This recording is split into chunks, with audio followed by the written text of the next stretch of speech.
Wow, this is a little surreal. I feel like I haven't been sitting here in front of the computer singing to people on the internet for maybe a month.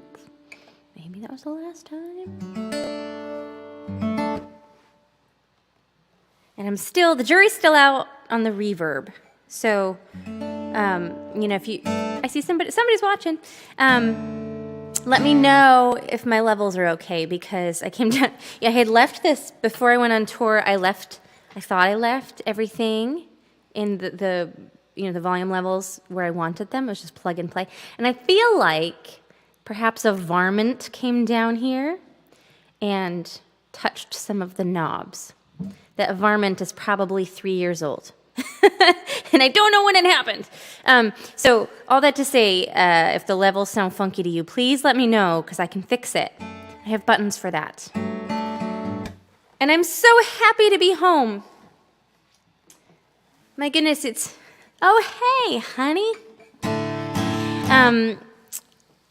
So we had an amazing time. If you didn't know this already, we, March 16th, I think, we left from Massachusetts and drove to Austin, and I recorded an album for a week, and it was amazing. And then from there, we went and did a little tour. I played a couple house concerts in New Mexico and Utah and Arizona, and I got to see in person some of you, friends that I've made on this live stream thing. Like, they're real people, and I get to see them and even stay at their house. It was so cool. Oh, hi, Victoria. Yes, I have stories. Tonight is all about the stories. I don't even know where to begin. But it's an interesting thing, traveling across the country like that, because on the way out, we got to Texas, and I was like, oh, this isn't so bad. This drive was not a big deal. And I felt that way, honestly, throughout all of the 4 states I played in. Not a big deal. But as soon as the shows were over and we were just heading home, that drive felt like torture. It just felt so long. It's interesting how, the power of the mind, Oh, hi, Mike. I'm just so happy to be sitting in my basement again and gonna sing some songs. And the other funny thing about touring like that is, for the week it takes to get to Texas, you can't play. And then I recorded, and then there was no time to practice whatsoever, because when I wasn't recording or performing, we were driving. so it's funny. I think some things might be a little rusty, and maybe some things won't be so rusty. But oh my gosh, where do I even begin with stories? And if you have questions about the trip we just took, please let me know what your questions are. I can tell you that right now, if you asked me to drive anywhere, you'd get a resounding no. Even though we were in a super comfortable electric Mustang, it's still just endless driving. Okay, we were out there. I forget where exactly we were. I got a phone call that I had been selected once again as a finalist in the Songwriter Serenade songwriting competition. Denise! Oh, I missed you too.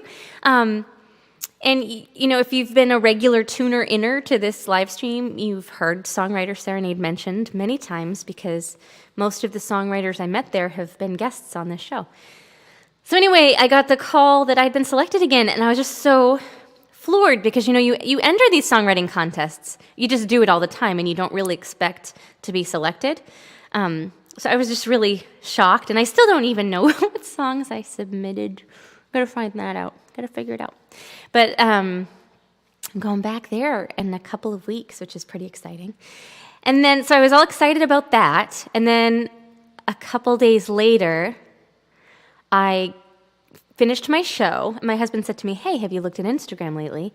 And I hadn't, and I opened it up, and that was when I found out I was selected as the first early bird finalist in the New Song Leaf songwriting competition. They hadn't even finished accepting everybody's entries, and they had selected me, which was a pretty amazing feeling. And another thing that I had forgotten I entered, because I enter it every year. You just do these things and you never expect to be selected. So all that to say, what huge honors. I am so excited about that. And I do know the song I entered for New Song. It's Window Watching, which came out as a single while we were on the road. And if you remember in the past, the first single I released this year, I was like begging everybody to stream it so I could get it to 1,000 streams. Well, this one I didn't really get to chat too much about because we were just traveling, and you all got it over 2,000 streams like really quickly. So thank you. And anyway, this is the song I have to perform at the New Song competition, and I don't know that they have a piano there. Many of these events do not have pianos, and I can't fly with a piano, so I'm having to figure out how to play it on the guitar. And so I'm gonna try that. You get to hear it first. I've done it one time upstairs earlier today, and we'll just see if this works. I'm curious.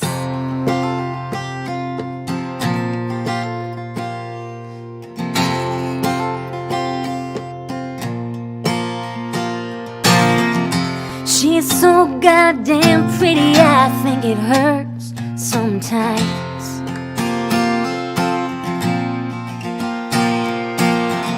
I think she wakes up early waiting for the sun to shine.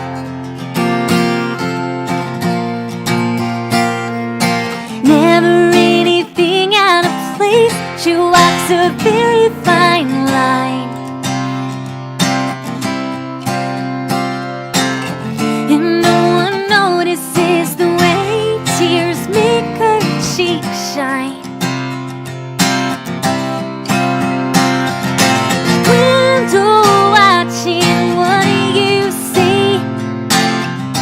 Everybody's got it better than me.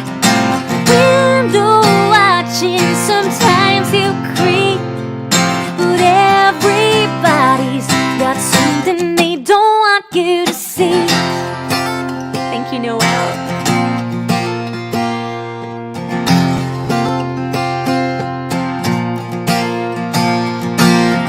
She's got it all together, kids, her jobs, their house, the dog.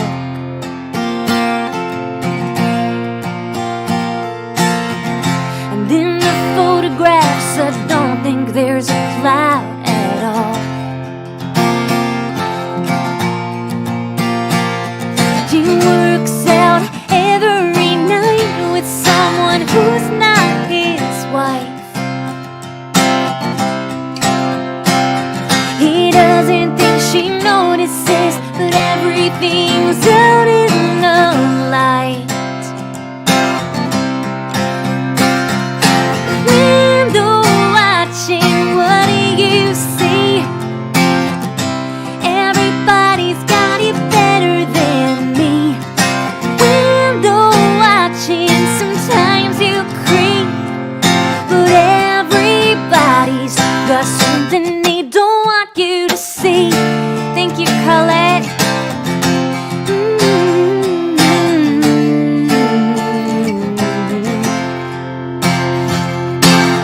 I'll make my life what I want you to see, 'cause everybody's watching me. Curate a life what I want it to be. Everybody's always watching. What do you want them to see? Thank you, Mike. Have a great night.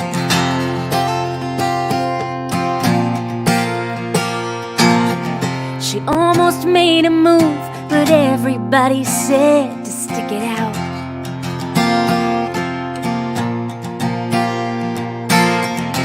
Like they know his cold embrace and the love she does without.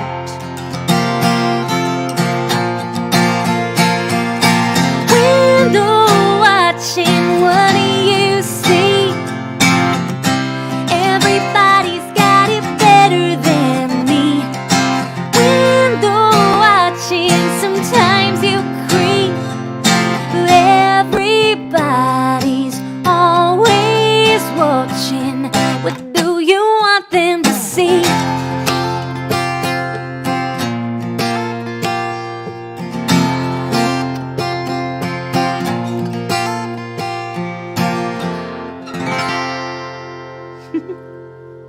Oh man, the giggle is back.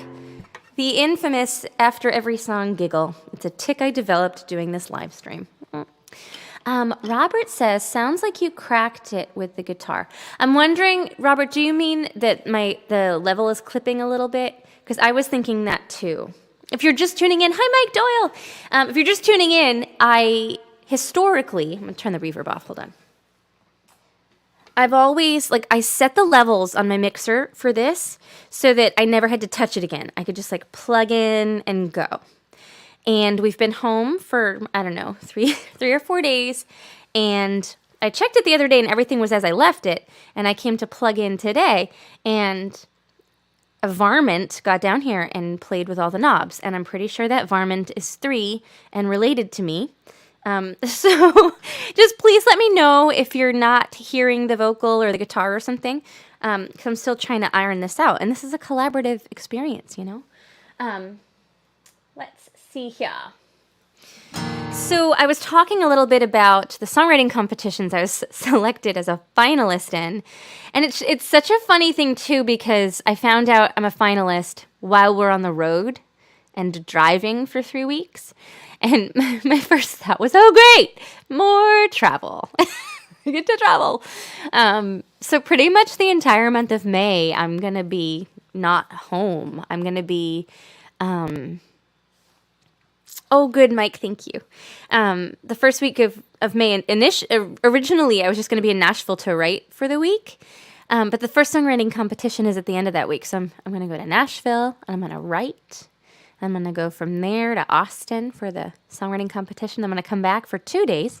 And then I'm going to Ken, hello! And then I'm going to Asheville, North Carolina for the new song competition, where that song is the finalist. And I was playing it for you tonight because I wrote it on the piano. I had only ever played it on piano, and I'm not sure they're going to have a piano. So I'd love your thoughts on if that sounded cool or good with the guitar, because I'm kind of hoping I'm not as good on the guitar as I am on the piano. But if it works, it works, you know? So, oh my gosh, my least favorite thing in the world. But I've put this tip jar link down here tonight. For quite a while, I've ignored the tip jar and just sang for you without begging for money.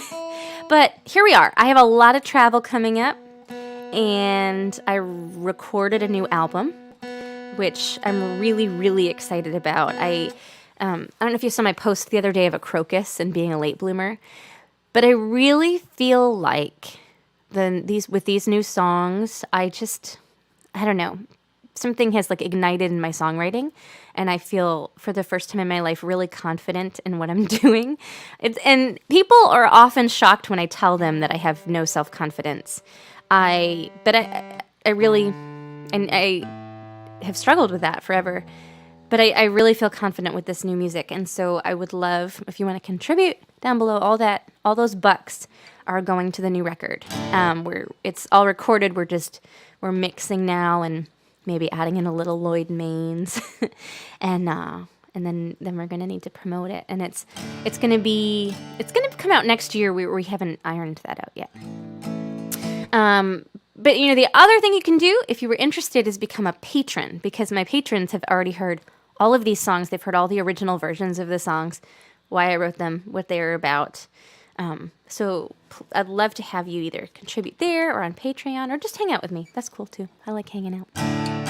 So my friend Ken is here tonight. Ken, I met on this live stream, and then I met him in person in Austin when we had finished recording everything for the week. My producer, Walt Wilkins, go look him up if you like singer-songwriters, was playing his night at the Saxon Pub. Has anybody been there besides Ken? And I got to sit in, and Ken came, and I got to meet him in person, and he even recorded one of the songs. Ken, did you record both of the songs, or just the one that we posted? I'm curious. So I'm gonna share that with you. I just changed my strings today. I don't know if you play the guitar, but when you change your strings, it takes a little while for them to decide that they're interested in staying in tune for you. Let's try this again, guitar. So this tune they're all relatively young songs. But this one was really fun to play with a band.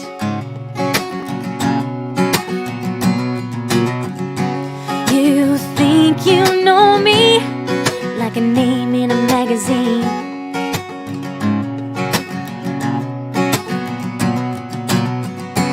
Carefully curated positive publicity.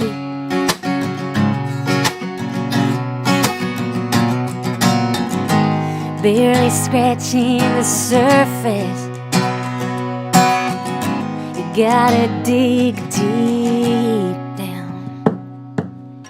Sure, I'm pleasant when the days are sunny over a glass of champagne.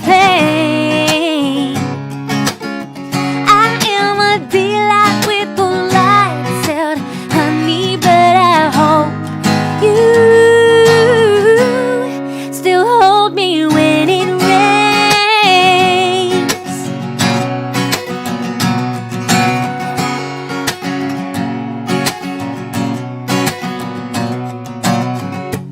You like my laughter?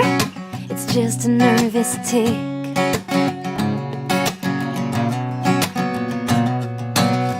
Find a song on the radio so I can sing along with it.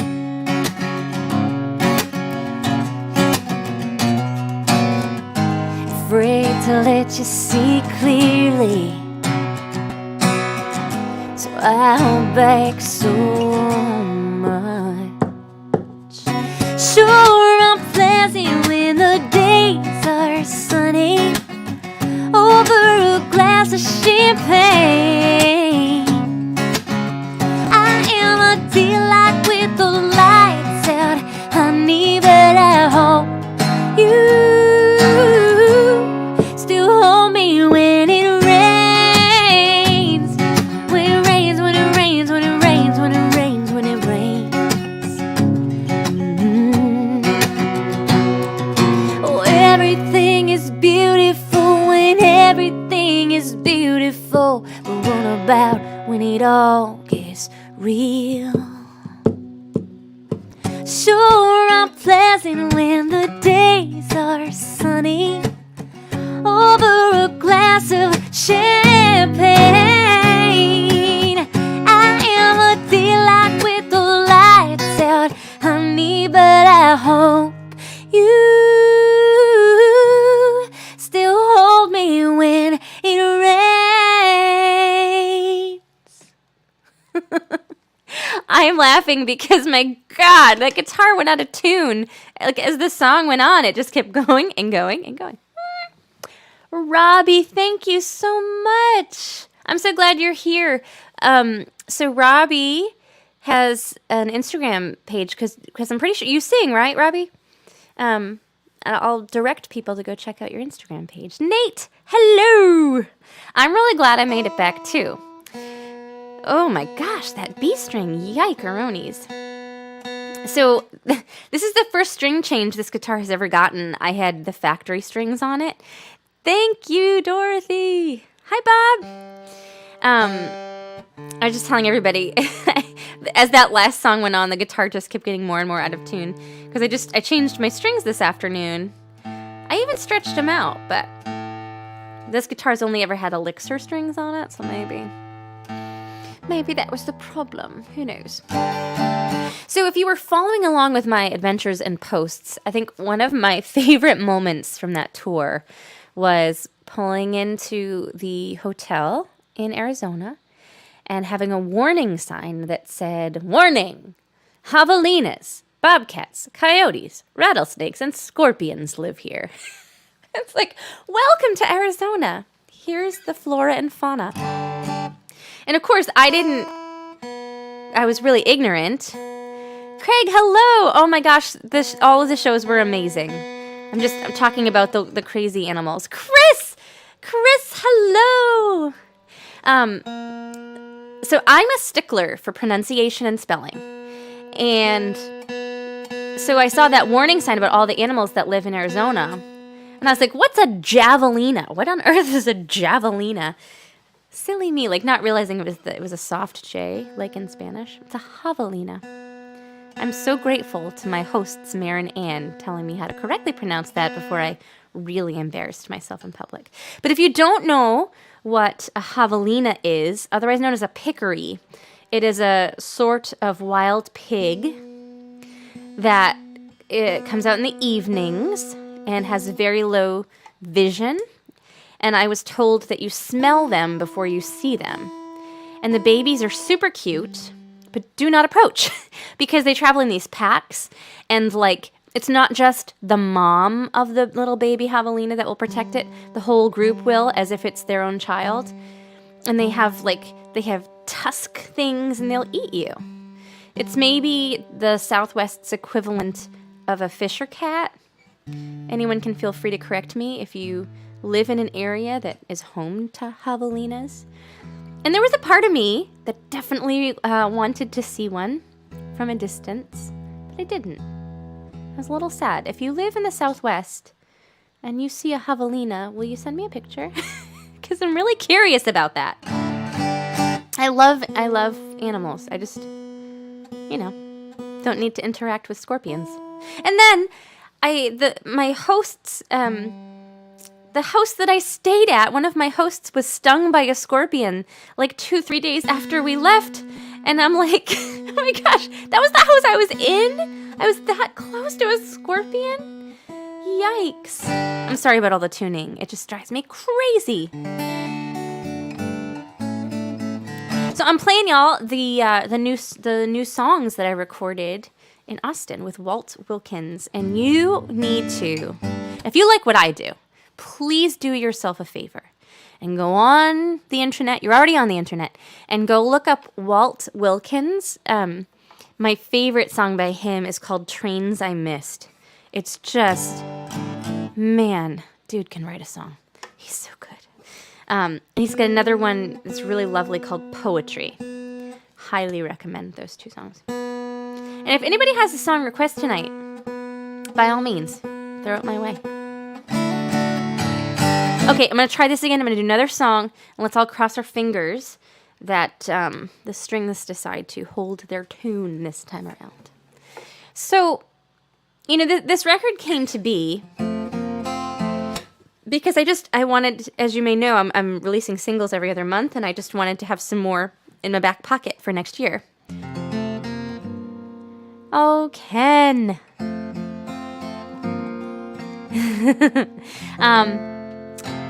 And so initially we were just going to record 2 songs.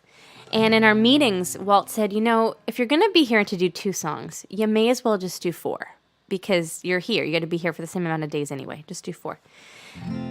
And so I thought, oh, okay, all right. Well, if I'm doing 4, does that count as an EP? Can my publicist work on that? My publicist said, well, you really need 6 songs for me to promote it as an EP.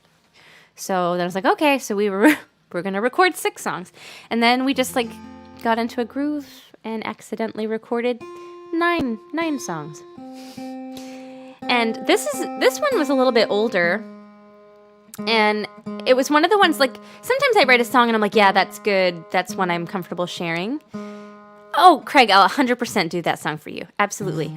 I'll do this one and then I will do that one. You got it. And so just for the heck of it, I played it for Walt. I was like, oh, check out this other one. Not thinking he'd like it. And he really did like it. And I will tell you that the first person to say that they liked this song was Ken. So, I don't know if Craig actually, I don't know if Ken really loves this song, but it's now Ken's song. Craig, you're absolutely welcome. I'm just excited that people know the names of my songs.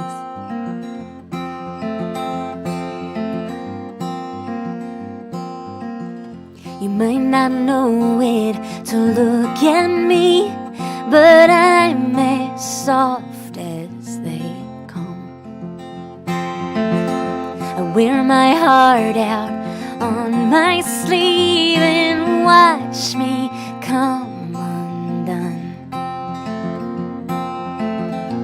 Woman, you found me broken and searching for a home. A fortune I followed you.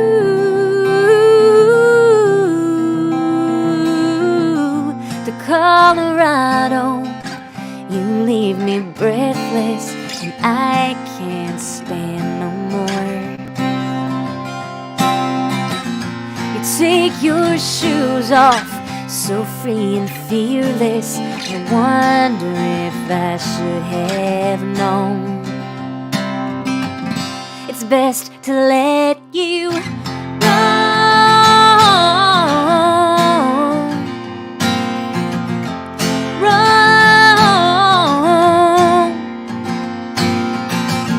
The Rocky Mountains I could see for the first time from above. The plane was shaking, I was thinking, oh, what we do for love. Oh man, I should have listened. What a tremulous way to start. Oh, fortune, I follow you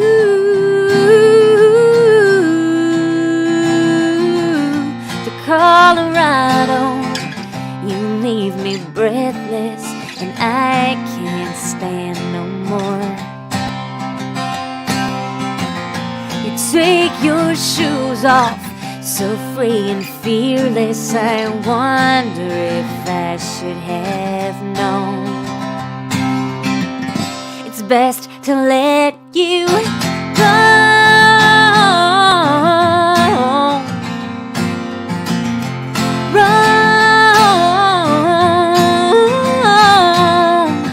Cautious steps like I was taking before you came to my door would leave me safe. I'd never know about life and loss and light and love and losing Colorado.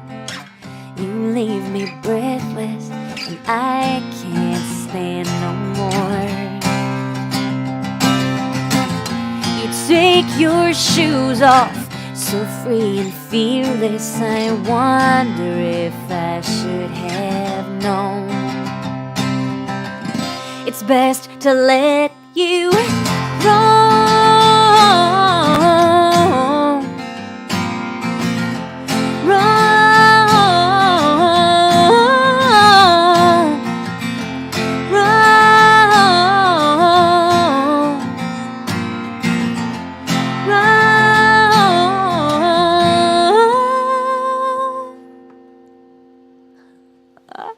This darn B string is being a pain in the patootie tonight. Thank you for hanging out with me anyway. Yes, Ken, I accidentally recorded 9 songs. It's kind of like accidentally recording things is kind of like impulse buying. You know, you go to Target and you don't mean to spend $100, but then you accidentally do. It's you accidentally recording. Does that make sense? It's just, you know, the problem is that, like, it's so much fun to be in the studio and just hear your songs bloom, you know, with a band. It's just, and also, you know, you're welcome, Ken, of course. I hadn't played with other musicians in such a long time, too, that we just, like, got on such a roll, and it was feeling so good, and they were all so good, and that's how I accidentally recorded 9 songs.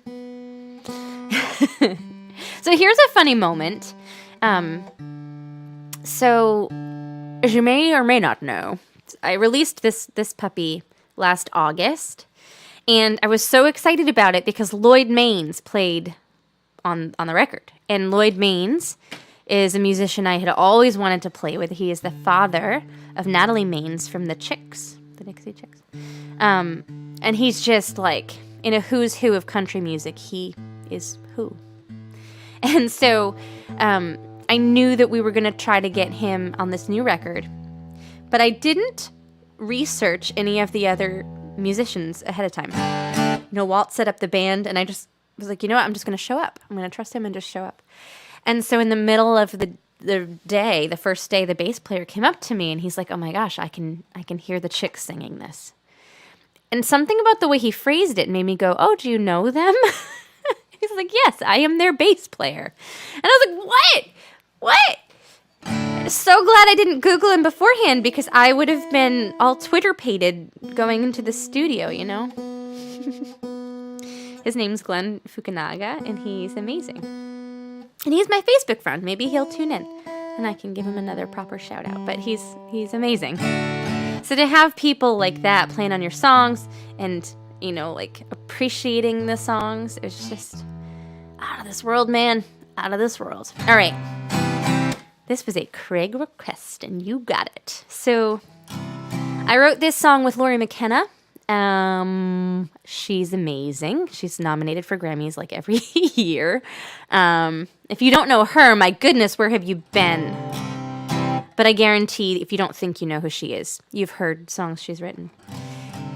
And I actually, I think that maybe it was in February, I got a super last minute call to go open for an artist, Hailey Witters, who just was nominated for a Grammy with Lori McKenna. So I was like, yes, of course. I had like an hour notice before I had to get to Boston to open that show. And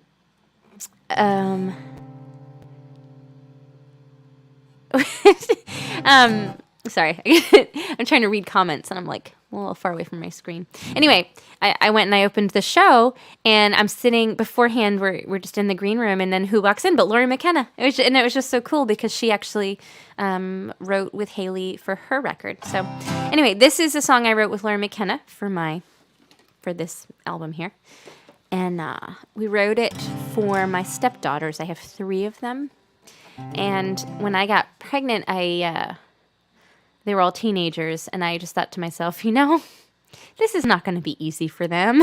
You know, like they're going to love him, but it was hard to accept me. You know, it's hard to accept a step parent, you know, and then you add a new baby into that, and that's like a recipe for difficulty. So we wrote this. This is supposed to be from the perspective of my son to his sisters. And, fun fact. Okay, my husband did not want to know the gender of our child, but I knew the gender of our child. And he really didn't want to know. He forbid me to tell him. Lori McKenna was the first person to know the gender of my child. I don't know if she knows that, but...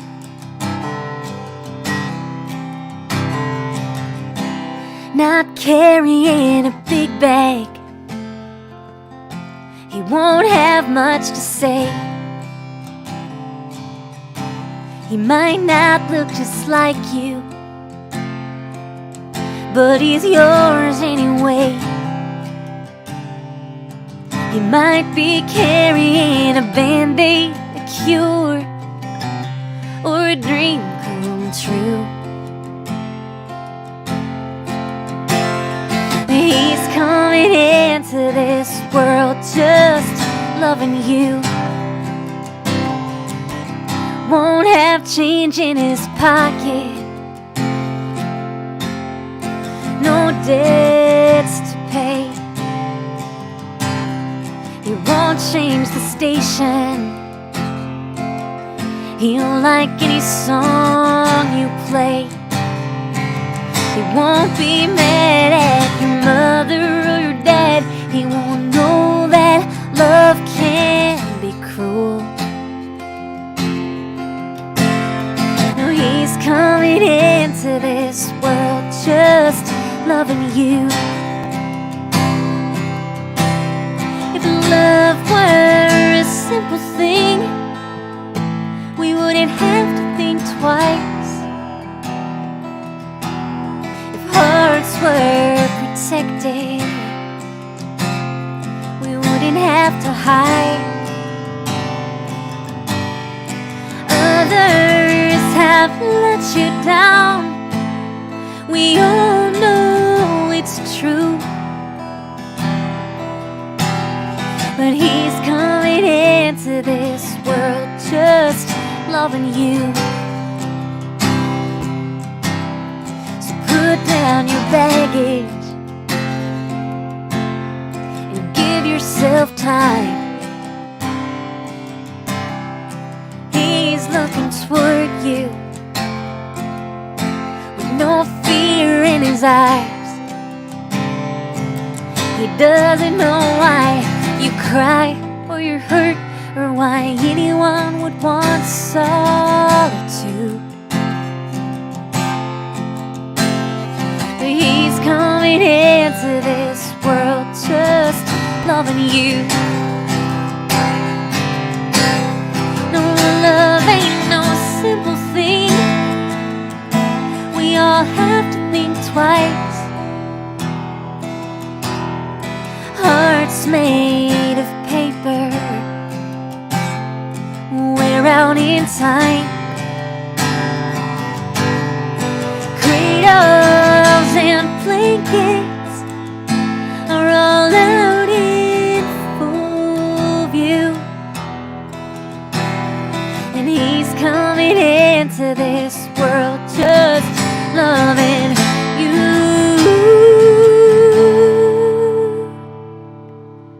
Oh, he's coming into this world just loving you.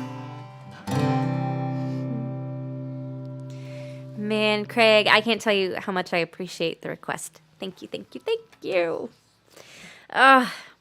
You know, I've been looking back. So, as I mentioned, I met Walt Wilkins at Songwriter Serenade back in October. He was a judge. And one of the things that they do at that event is afterward, or in the day after, the judges will sit down with you and go through your song and their critiques and what they thought was good, what they thought was bad, what they thought was should never see the light of day.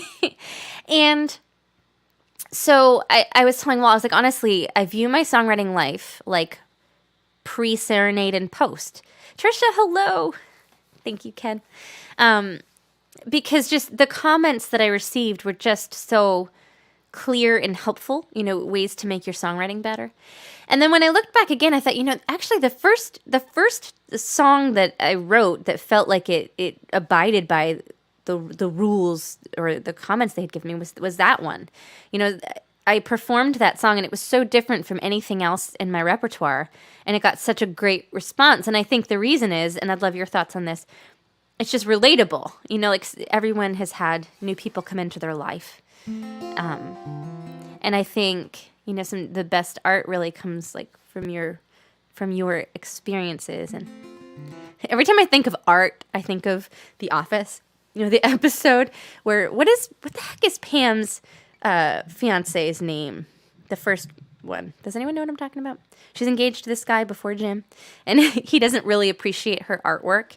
And then he's trying to win her back, and he says, "Pam, your art is the best art of all the art." Anyway, anytime I talk about my art, I think of that because it sounds so pretentious. Okay, I'm gonna do a new one for you, newish one. I think that I maybe debuted this the last time I did a live stream on here, but I don't quite recall. It's possible I didn't. This was the first song we recorded for the new record. It was day one, song one. And it was just like, hearing your songs with a full band, honestly, guys, it's just like, I'm trying to liken it to watching your child grow up, because in a way, it's like that. You know, like the first time you see the essence of your child's personality show up, it's just like, you're like, oh, you're a real individual person with your own thoughts. and that's kind of how it is for me with songs, hearing them fully fleshed out by a band. It's just like, oh, wow, you are your own thing. It's very, very cool. And I'm fixing the tuning, because there's nothing worse than hearing somebody sing and play with an out-of-tune guitar. Unless it's Lead Belly, and it's supposed to be that way. Any Lead Belly fans? My dad used to listen to Lead Belly, and I had a hard time because the recording quality was not great. Okay, so this song was inspired by the house my grandfather grew up in. It's here in my hometown of Wareham, Massachusetts. And if you live in Wareham, I'm sure you're going to know the house I'm talking about. It's on Main Street. And it's this itty-bitty little house known as the Railroad House, because it was built in the mid-1800s for the guy who maintained the railroad to live in, like right on the tracks. And it's tiny. It's tiny. And I think at any given time there were like 10 to 12 people living there in these 3 rooms. And it's this time capsule because my great aunt who inherited it didn't live in it. She just visited and left everything as her parents had left it in 1956. So a few years back, I was driving by. The thing had been boarded up and you couldn't go in. And I was driving by and somebody had broken into the house. The door was wide open. And I was like, no, now is my moment. I'm going to go in and I'm just going to look at the house and just like feel the presence of my ancestors. And make sure there's no criminals inside because you never know. And I walked in and it was just the most amazing, I don't know if you believe in ghosts, but it was just the most amazing feeling of being connected to my people again. Because my dad had passed away, all those family members are gone. And I was just like hit. It was like a bolt of lightning just hit by my people. And the coolest thing, my great-grandmother was a pianist for silent movies, and her piano's there and had this really cool Victorian piano bench with claw feet. It was just wild. And so anyway, I was thinking about that house and how people made things to last. Antiques. You ever look at an antique and you're like, this thing is sturdy. Like, I can still use this. And I don't feel like most things are made that way today. Like the plastic just breaks and you throw it away and you get a new one. And I was kind of comparing that with the humanity of people because, in the old days you were expected to be tough and you weren't expected to whine about your emotions. And there was no help for your emotions when they needed help, and there was no mental health field. And so I just thought it was such a cool comparison, like the stuff was built to last. And I feel like in treating people like they needed to be tough, it set them up to emotionally fail. It's just like, just interesting. And I think, for me anyway, I have found the most strength in myself when I have admitted that I am broken and weird. And so that's kind of what I was thinking about with this song. We're all just broken things.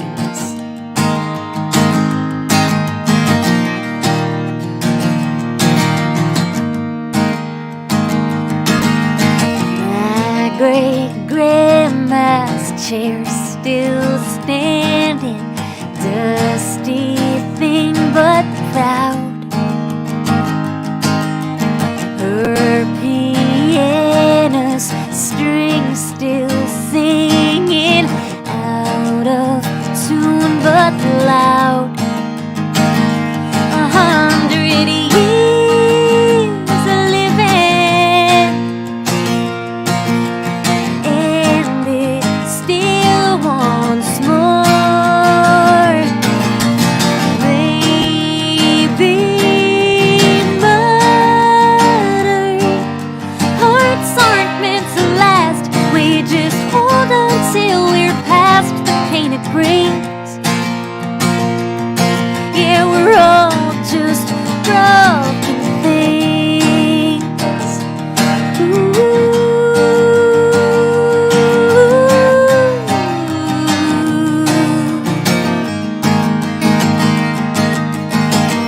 It's my grandpa's old jalopy. You still can't turn it on.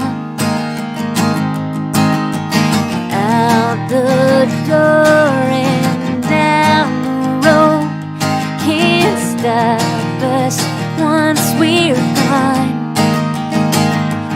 100 years living, and it still wants more. Maybe murder. Hearts aren't meant to last. We just hold on till we're past the pain it brings. And we're all just broken things.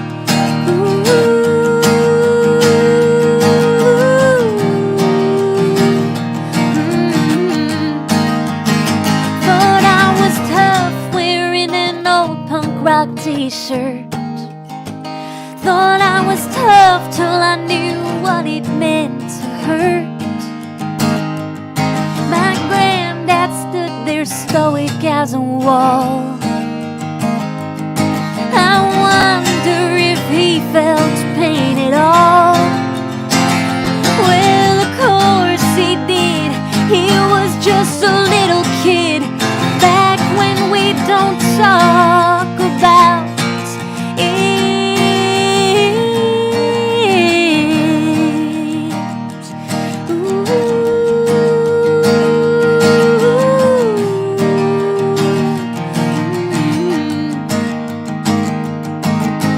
This old house has seen its share of hearts broke on the floor. It will be here after I'm gone, opening its doors. Maybe murder hearts aren't meant to last. We just hold on till we're past the pain it brings. Yeah, we're all just broken things.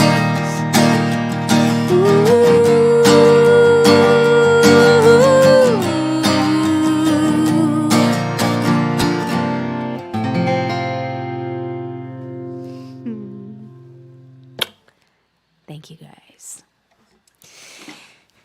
Oh, Victoria, thank you. I'm so glad you like that one. I like it too. My favorite part of that, I think, is the bridge. Just thinking about the whole line. My grandpa stood there stoic as a wall. Like, he 100% did. My grandfather was on Normandy Beach on D-Day, and came home to my grandmother had her own set of issues. And she was not particularly emotionally available for him. So I think about that, because anybody who was in World War II, particularly Normandy Beach on D-Day, my goodness, you just think about the emotional toll that would have taken. And then my grandfather just had to spend the rest of his life toughening up, because thank you, Ken, because they're just like beyond the term shell-shocked. There was just no help for servicemen and women. So, it just, the idea that I always looked at him like, I don't know, he was a loving grandfather, but he didn't talk a lot about his feelings or anything. And that's just going to be so hard. Like, I can't help it. Anybody in my life knows exactly how I'm feeling at any moment. And I'm sorry, but I'm a way oversharer. And I just feel so sad for folks. And I'm sure it still happens for folks that aren't given the opportunity or the supportive emotional cushion to share how they feel. Because we're all wacky, Just admit that we're all broken and we'll all do a lot better. So anyway, sorry. I'm just so chatty because, oh my gosh, I haven't talked to people in such a long time. Oh, Craig, thank you. Thank you. Craig was just talking about appreciating that I bring my life history and write around it. And it's just, I've written things about other people. Like, I started my whole songwriting journey, writing about King Henry VIII, because I thought, oh, that's the thing that people will relate to, and I think is so interesting. But it's not that. I love music that speaks to things that people really are feeling and experiencing. And so I'm trying. So Victoria was saying her mom was an English war bride. It's such an interesting period of time. WW2. I'm actually reading my current nerdy book series I'm reading is all about a British spy during World War II. And I think, the time period gets glamorized a little bit, especially for people who just love history. But I'm just so grateful to be living in a time where I can say, hey, my brain is not okay and I need help, and I can get that help. So anyway, blah, blah, blah, blah, blah. Oh, Ken, I'm putting this on there. If I talk too much, y'all, you can blame Ken. Oh, man. I'm so happy to be here. Any more song requests? You just send them my way. And if I know them, I'll play them. 100%. And also just one more mention of the virtual tip jar tonight. There it is. I would super appreciate any tips you might be willing to throw my way. It's all going into the new record. Making art is expensive when you do it properly. And I would so appreciate any contributions you're willing to give. And if you can't, that's okay too. Hang out with me and just talk. That's cool. All right, I want to try the song that involves a loud vocal part, and I'm afraid of making the mic clip on you. But I'll just try it. Bear with me if it's too loud. So this was the first song on the new record that made us, it tipped the scales where we had to... Oh, yeah, I can do Reasons. Craig, yes. Maybe I'll do that one first. Okay, I haven't done Reasons in a long time. Let's all cross our fingers that I remember the words. I talk about Laurie McKenna being my first co-write, and it's a little bit of a fib. This is actually my first co-write. I wrote this with my husband at Wines and More. We were going to buy cranberry wine, and I had written most of this song, and it's about him. This song is from his perspective. About his first marriage. And I hit half of a verse, and I was like, honey, help me tell your story. And then he wrote the second half of verse 2. So this is technically my first co-write.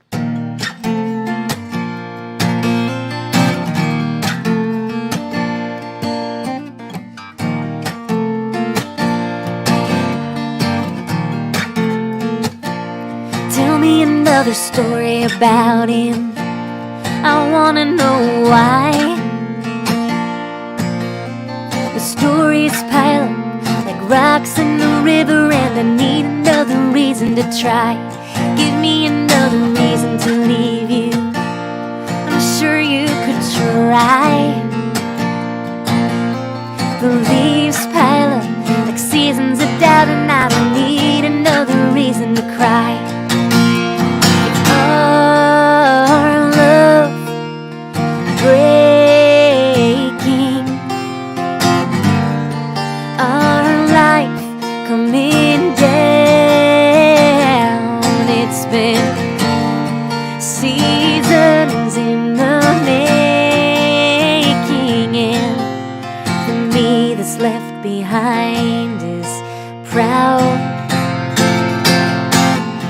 That I am holding around you, don't wanna get too close. You smell like you've been swimming in the river with some other sad broken ghost. I'm feeling like a man in the shadows, just watching it all. I held you up, picked up the pieces, but now I'm gonna let you fall. Our love breaking, our life coming down. It's been seasons in the making, and the me that's left behind is proud.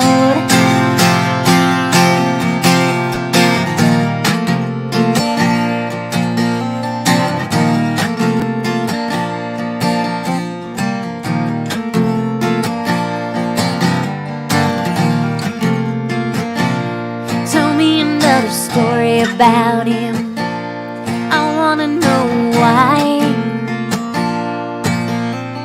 he's going down this river you found, and I don't think you should stay dry. I'm so pumped that you requested that one. It's fun to play too.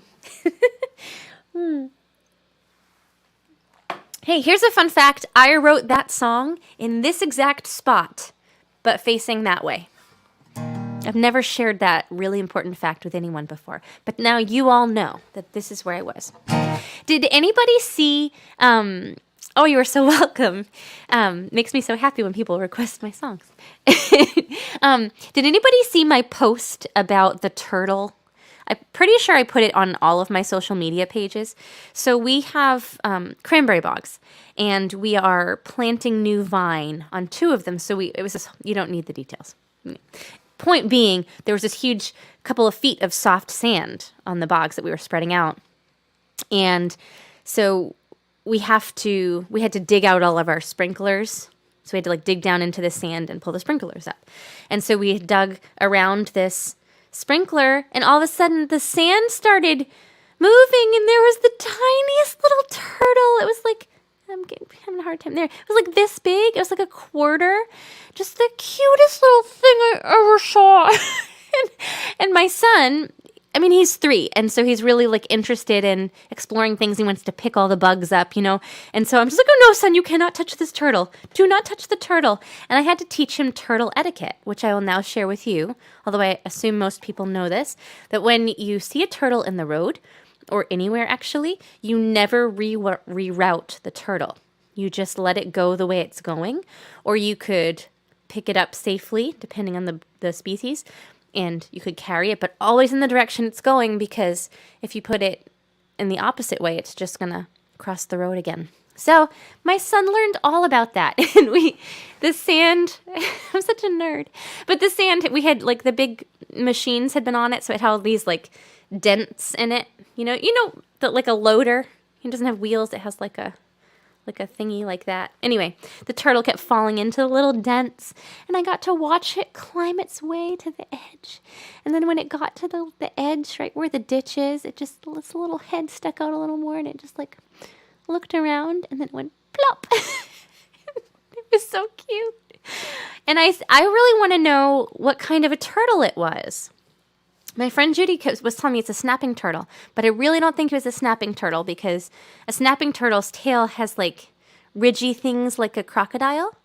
It looks more fearsome, because it is, and it doesn't have colors on the head and stuff is just one color. But this little guy has yellow spots and the faintest little streaks of red on his arms, and the inside of the bottom part of his shell was orange. And so there's all my details. Maybe someone's a turtle person and can tell me what kind of turtle it was. Because it doesn't, when I looked at like red-eared sliders and painted turtles, it didn't really look like that. And then I saw there's another species called a bog turtle, which is very much endangered. Maybe it was that? So anyway, help me get the word out. I must know what baby turtle is. My friend Jim just said Music Fest 2022. I will be there, Jim. I will be at Music Fest 2022 for at least 2 days. I'm trying to convince them to let me do a third. And if they don't let me do a third day, I'm going to have a random day off in Pennsylvania. If anyone is in that area and wants to host a house concert, I will be available. Okay, so this song gets a little loud. And as I mentioned too many times tonight, my sound is not quite dialed in here yet. So I'm sorry if this gets too loud. This is a song about being heartbroken. And I don't know if any of you ever experienced this, but like you get over someone who's broken your heart, right? You can get over them and you move on with your life. But there are moments when like the emotion of that experience comes back. Like you have a dream about the person and suddenly you're there again. And that happened to me. Like this person was many, many years out of my world, and I had a dream about them. And the next day it was just like I was just emotionally, I had gone back 10 years. And that's what inspired this song anyway.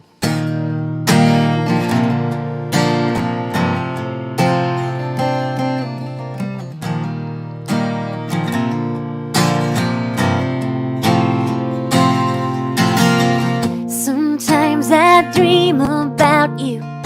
Sometimes I pace the floor, wishing these silent movies wouldn't plague me anymore. I've moved on, I think,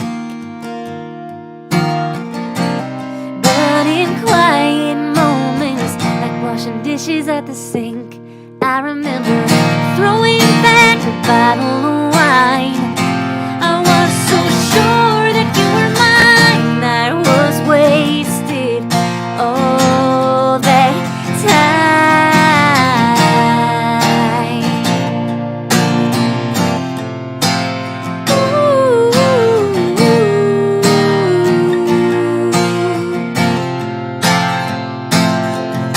So here I am, maturely thinking that I was so naive. You could have said anything, and I would have believed. I've moved on, I've grown, but in my weaker moments I still go back, and I remember throwing back a bottle of wine. I was so sure that you were mine. I was wasted all that time when I was waiting for your voice, soft and clear, to tell me what I wanna hear, that it wasn't wasted time, and you were always gonna be mine.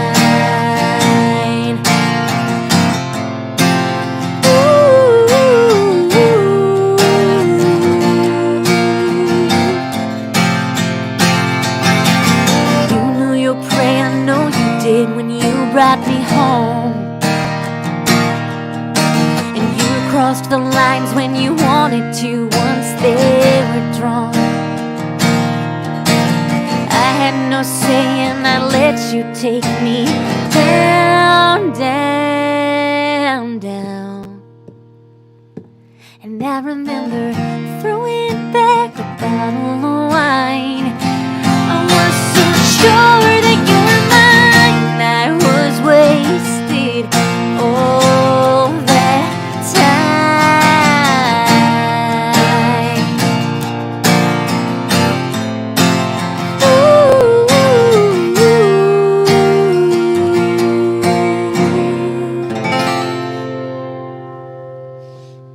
I don't think that I clipped the mic. I don't think I did. Cross my fingers.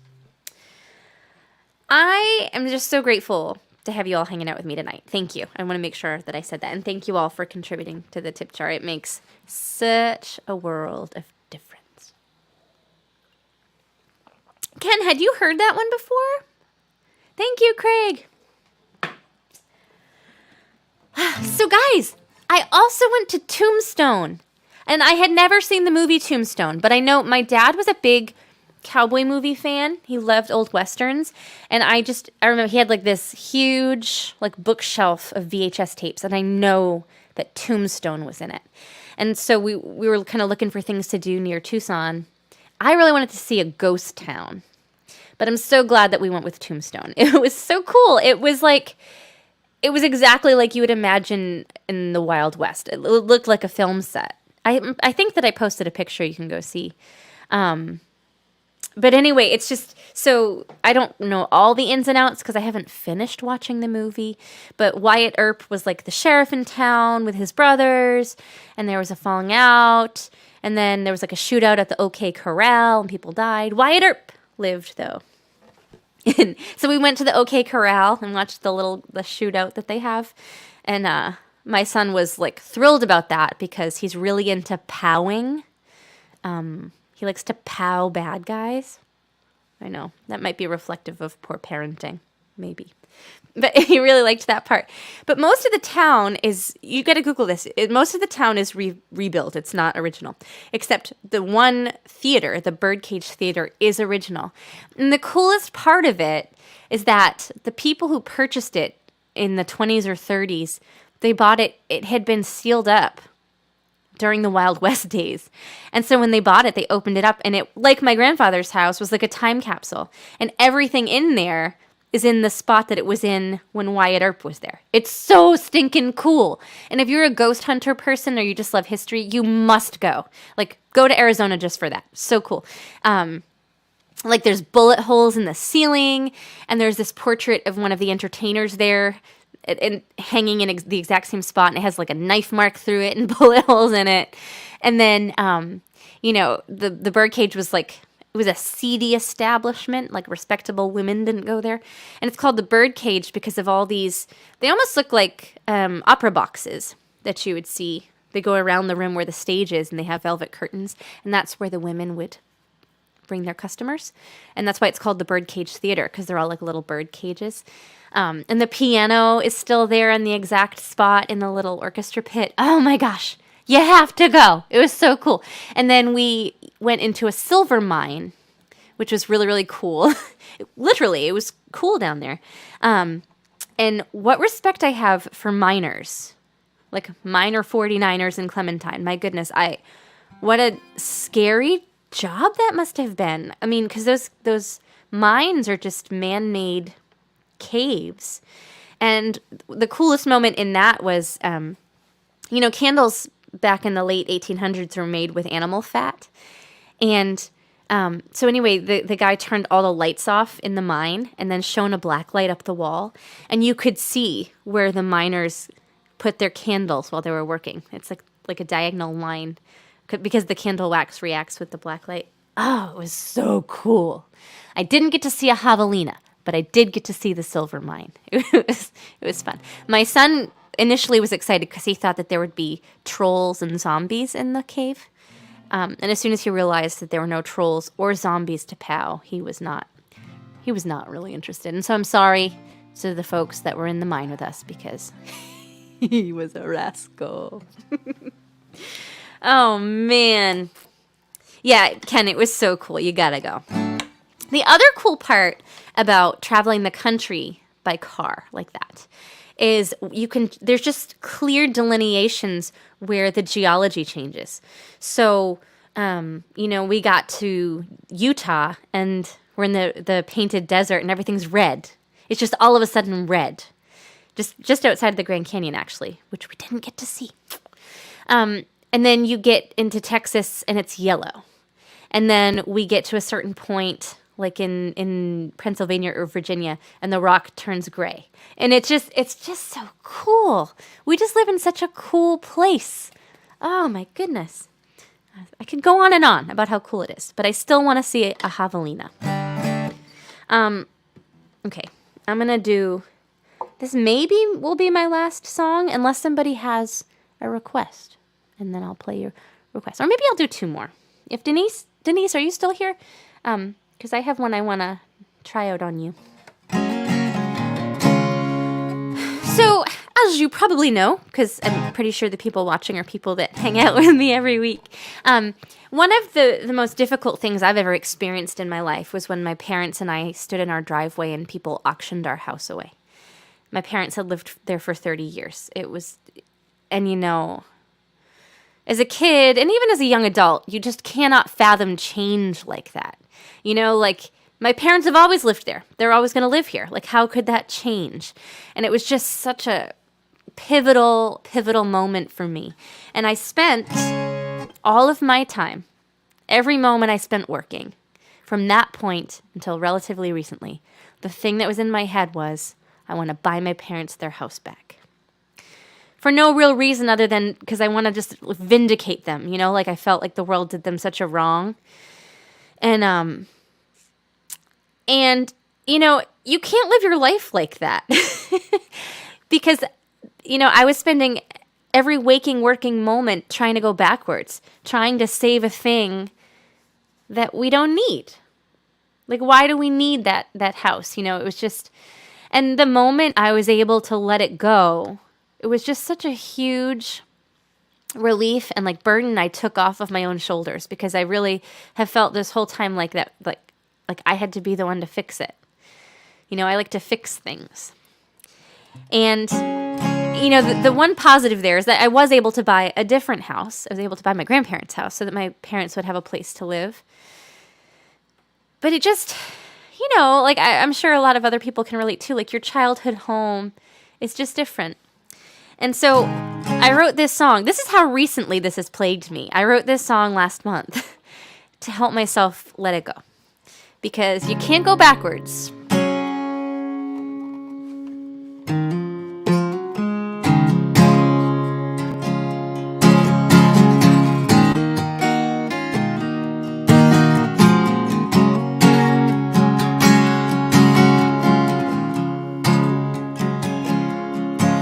what did time do? I don't see you anymore, but I have the scars to tell the stories of our youth. We ran the world, the glory days were yet to come. We could be anything, we could be better than where we came from. But I was so scared of leaving when the time had come. Like my granddad sitting on the same porch like he'd always done. Hometown son, down the winding road I used to know. But I'm standing here alone, you can never go home again. You can only see the ghost of it.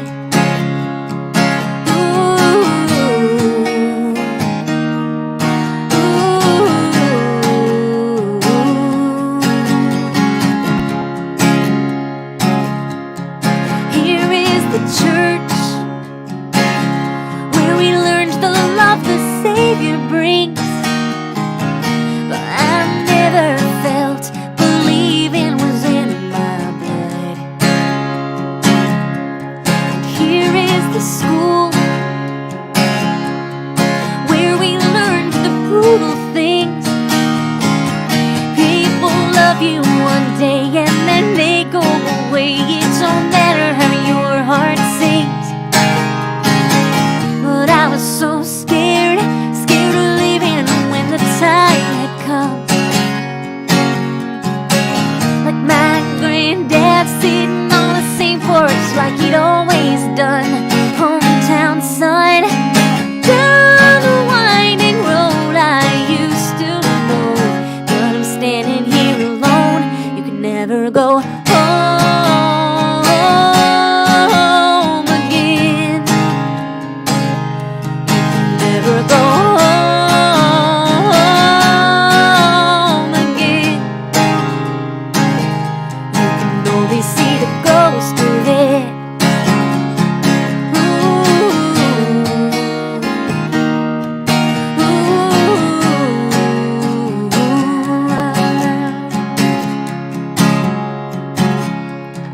Here is the door I used to make my escape. There are voices inside. I wanna die 'cause I don't see one familiar face. You can never go home again. You can never go home again. You can only see the ghost of it.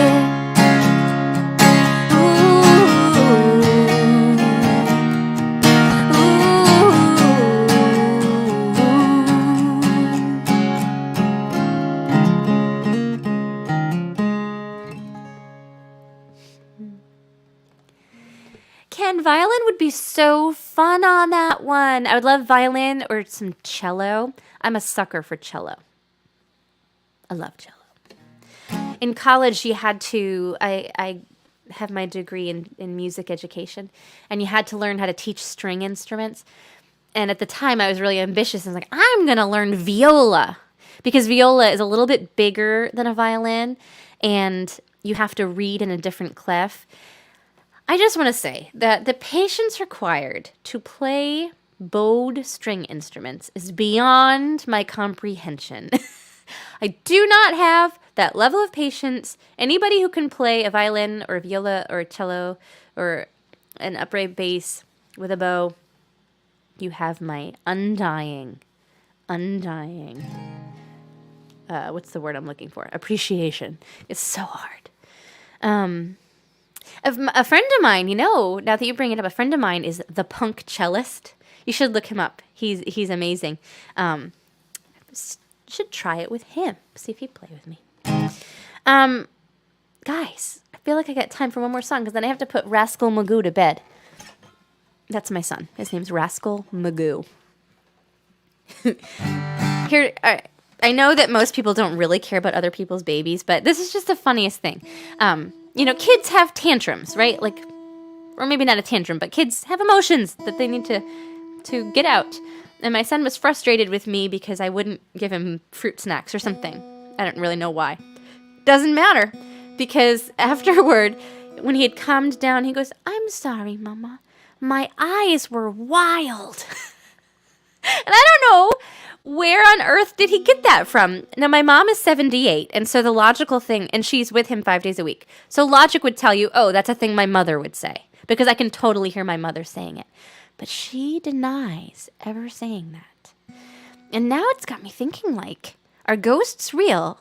And is the ghost of my father or grandmother, teaching my son how to speak like they did in the 40s and 50s? That's what's happening? I don't know. I just thought it was so funny. My eyes were wild. I didn't tell him, "Son, you can get away with most things as long as you just tell me your eyes are wild." He probably knows that. Okay. I got to experiment here. This song is so new.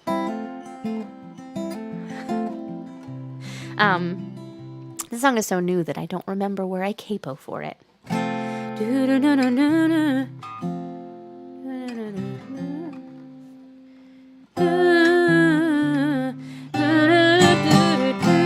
Okay, I think I got this. Okay, so,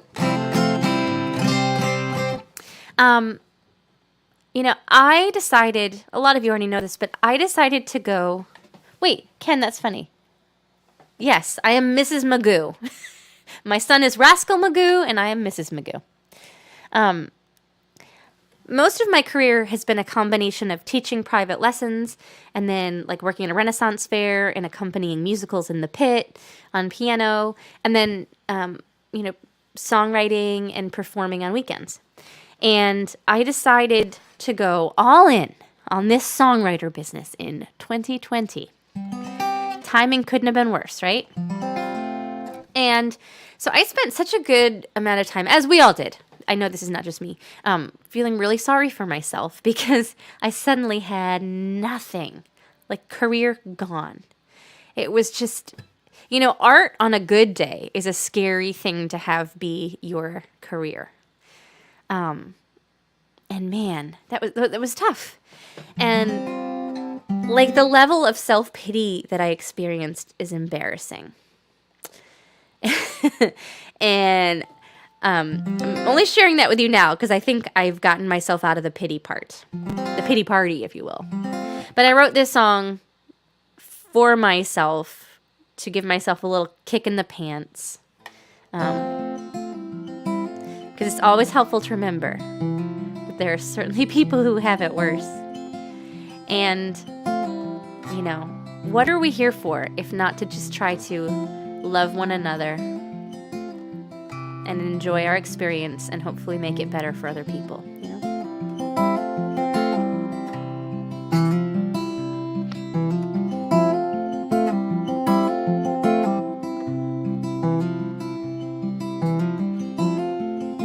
We're all looking for something that the world may not give. Go through the motions, hoping to live, but every single day isn't gonna be better. Every single day isn't gonna be a storm. Better hold on tightly to the saddle, or you're gonna get thrown.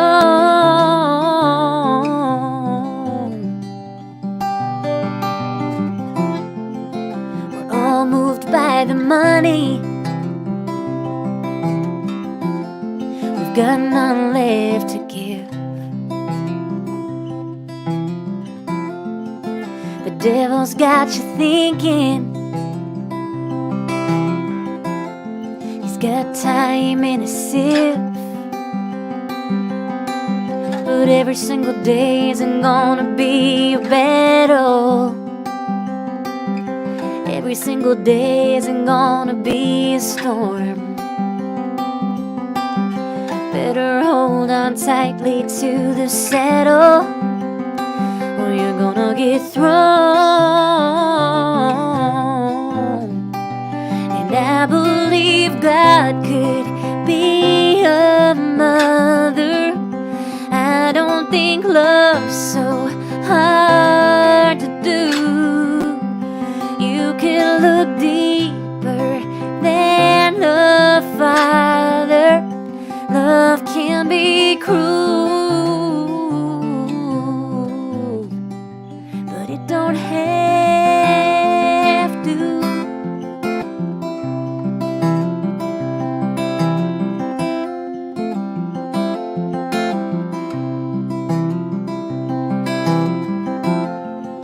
You think you lost the motion. You're stuck in your rut. Everybody else is moving forward, but you ain't got the guts. No, every single day doesn't have to be a battle. Every single day doesn't have to be a storm. Better hold on tightly to the saddle, or you're gonna get thrown. And I believe God could be a mother. I don't think love's so hard to do. You can look deeper than the Father. Love can be cruel, but it don't have to be cruel.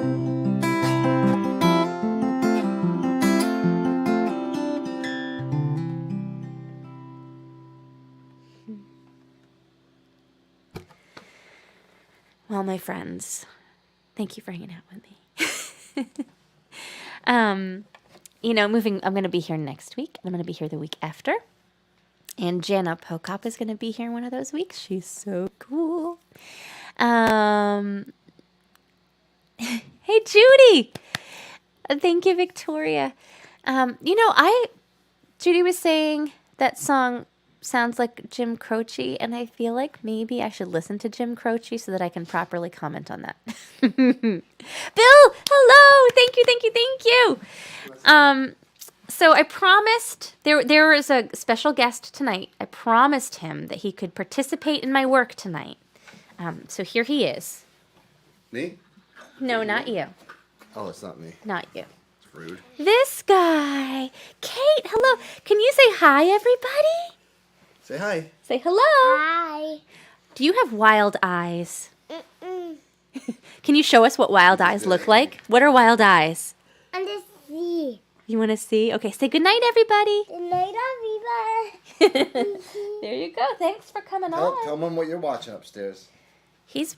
Watching The Incredibles. Oh my goodness, he's watching The Incredibles. That's so much better than zombies. So anyway, thank you all for hanging out with me tonight. It means the world to me. Thank you all for contributing to the tip jar. As I mentioned, that's all going into the new record. And hopefully you don't get sick of me talking about it because I'm really, really excited about the new music. If you were interested, I also have a Patreon. Everybody says hello, Rascal Magoo. I also, he's being a zombie right now. I also have this Patreon page, which is the way so many of us independent artists get consistent income. You choose a level to participate at. I think my lowest one is $3 a month. And you get to hear all my new song demos. You get to, my patrons helped me choose which songs to record. Hi, Deb! And it's just a really wonderful way for us to connect. Mayor, hello! I talked about you tonight in The Scorpion. And I'm just talking about Patreon right now. So I would love to have folks join me on Patreon. It's such a cool way to connect with artists that you love. So that's an option. And then once again, thank you everyone who contributed to the tip jar tonight. So we'll be back next Monday. If you have song requests for me, send them my way sooner rather than later, just in case there are things that I need to brush up on so that I can be on point for you next week. And I feel like maybe that's all oh, nope, 2 more orders of business. If you are someone on the East Coast who might be interested in hosting me for a house concert this summer, send me a note. They're super easy to have. You don't really have to do any work except invite your friends over. And I do have a few, that's my son. I do have a few empty weekends. So anybody like from Maine to Pennsylvania, I could get to you. And then if you are in the greater Boston area, I'm going to be at Club Passim, which is a legendary venue with Rod Abernethy and Kim Moberg in June. And tickets are on sale now. So yeah. Mara, I love you guys too. And I hope that your scorpion bite feels better. Oh my gosh. I had a whole segment dedicated to the scorpion bite tonight. So anyway, thank you all for hanging out with me. Have a wonderful rest of your night. And we'll see you next week.